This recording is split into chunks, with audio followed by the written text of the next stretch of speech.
जय शम्भु हर हर महादेव श्रीवन नारायण जय मा गौरी।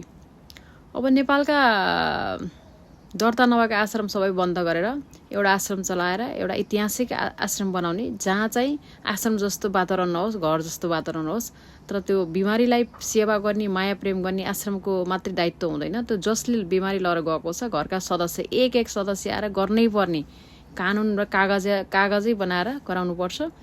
अनि अर्को कुरा, पहिला आश्रम भनेको यस्तो धर्मकर्म गर्नखेरि बस्ने आश्रम थियो भने अहिले त बाबा डिप्रेसन दिने, पागल बनाउने, घरका छोराछोरीलाई पागल बनाउने, बाबुमालाई पागल बनाउने, श्रीमान श्रीमतीलाई पागल बनाउने, अनि लर आश्रम राख्ने कति सजिलो, अनि आफू विदेशतिर रमाइलो गर्ने।